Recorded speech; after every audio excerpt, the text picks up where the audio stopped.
podcast. Di podcast kali ini, saya akan sedikit menceritakan tentang perjalanan dan kisah hidup Jamaluddin Al-Afghani. Tapi sebelum itu kalian ada yang tahu nggak siapa Jamaluddin Al-Afghani? Kalau kalian belum tahu, mending kalian searching dulu deh siapa dia. Tapi sebelum kita mulai cerita-cerita tentang Jamaluddin Al-Afghani, saya nggak sendiri nih cerita-ceritanya. Saya ada teman-teman yang akan bantu menceritakan Jamaluddin Al-Afghani. Kalian udah tahu kan siapa-siapa mereka, tapi sebelum itu kita akan memperkenalkan aja ya, biar kalian tahu namanya siapa. Dari yang cowok dulu deh. Oke, halo teman-teman. Perkenalkan, nama saya Azizi, biasa dipanggil Alexander. Di sini gue duduk di sini ngikut teman-teman di sini buat sharing-sharing materi mengenai siapa sih Jamaluddin Al-Afghani itu. Langsung aja Citra kenalin diri. Halo guys, kenalin nama saya Citra, saya bisa dipanggil Citra. Saya di sini sebenarnya cuma ikut curcol aja sih buat ngebahas tentang orang yang paling berpengaruh penting dalam sejarah Islam. Siapa lagi kalau bukan Jamaluddin Al-Afghani. Dan kita langsung move aja ya ke teman saya yang terakhir nih, mau memperkenalkan dirinya. Halo, perkenalkan, nama saya Aulia Nada, biasa dipanggil Nada. Di sini saya juga ikutan menjadi bintang tamu.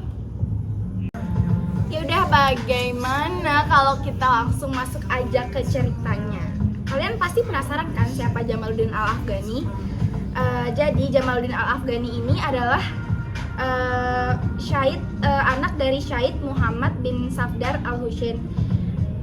Ia lahir pada tanggal 1838 dan wafat pada tahun 1870 Masehi. Jamaluddin Al-Afghani masih keturunan Rasulullah SAW melalui Husain bin Ali bin Abi Thalib. Udah sekian aja informasi dari saya. Mungkin saya kasih ke yang lebih tahu nih, teman saya yang lebih tahu. Jadi Jamaluddin Al-Afghani ini pada saat remaja itu dia itu sangat banyak begitu belajar tentang ilmu keislaman gitu. Jadi kayak ilmu hadis, tafsir dan tasawuf dan filsafat Islam itu dia pelajari, dan dia itu belajar bahasa Persia dan bahasa Arab gitu. Jadi pada saat remaja itu Jamaluddin Al-Afghani itu dia sangat butuh buku banget gitu, mempelajarin ilmu filsafat dan ilmu eksakta gitu. Tunggu. Ilmu eksakta itu ilmu apaan sih? Itu ilmu matematika dasar yang nggak ada yang kayak biologi. Oh gitu, keren ya beliau sejak masa muda sudah cerdas.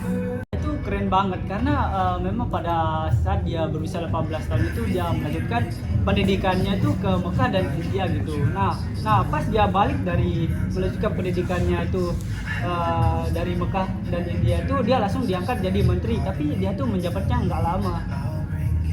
Kok bisa begitu beliau orang? Tahu nggak Nada, kenapa beliau itu menjabatnya hanya sebentar? Karena waktu itu beliau menghindari konflik dengan Inggris yang masih mengikut campur tangani urusannya sama Afghanistan.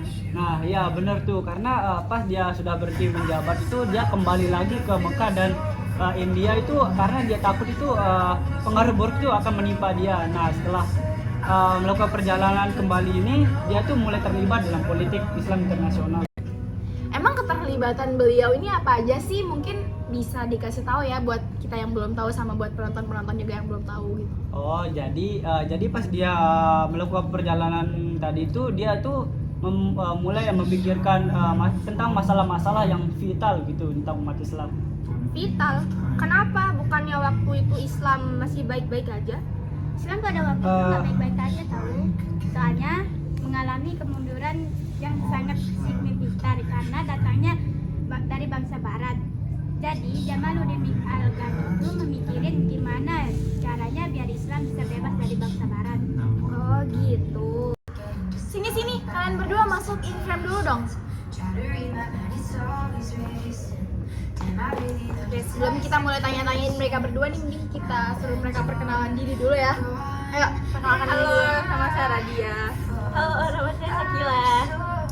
Kita bakalan tanya-tanya mereka berdua nih, sebenarnya mereka dari tadi tuh ngedengerin tuh ngerti nggak sih apa yang kita omongin, apa cuman ngedengerin terus nggak ngerti? Kita langsung tanya aja ya.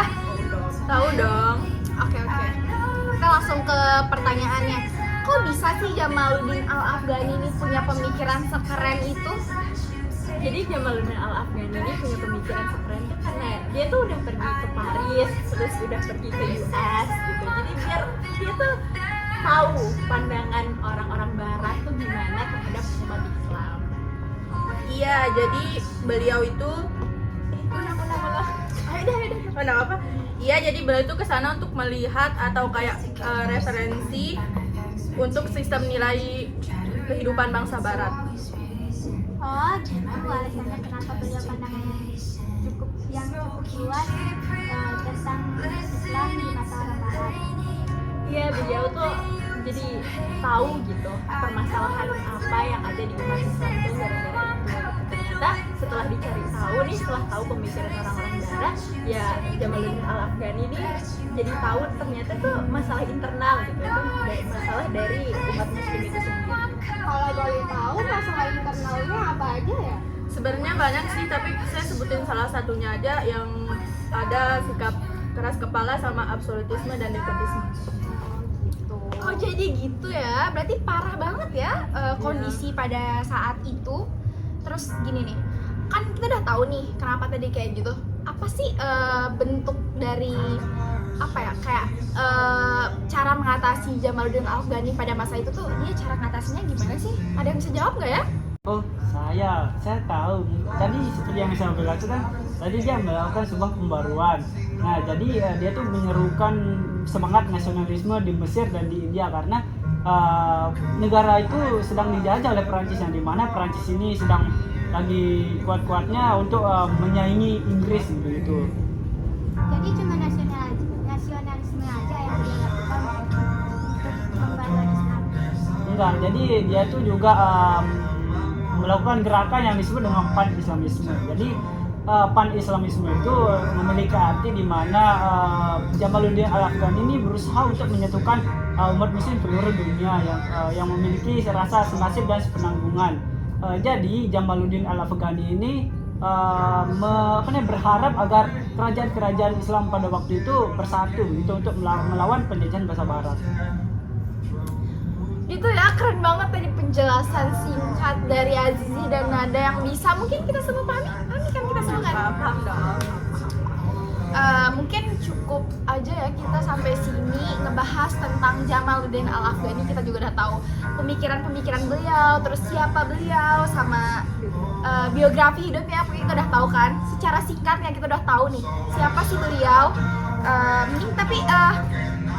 Mungkin itu saja sih ya yang bisa kita ceritain karena pengetahuan kita juga sampai situ aja ya, betul. Soalnya kita dikejar durasi juga sih. Ya teman-teman, jadi terima kasih buat teman-teman yang udah hadir pada hari ini. Sama terima kasih juga buat teman-teman saya yang udah nonton video ini. Makasih banget karena kita udah capek-capek buat ini, kalian harus tonton ya. Harus banget sih. Jadi segini aja podcast kita hari ini. So see you guys. Hope you enjoy this video.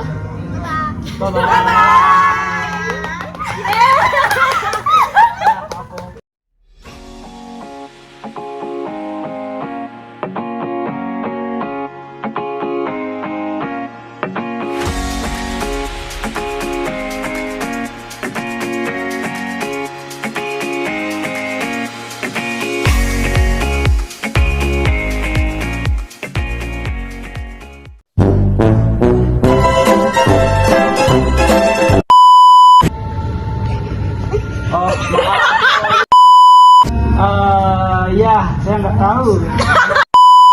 Ini gue Islam gitu. Jadi ini gue ada di sini. Ya guys, dadah.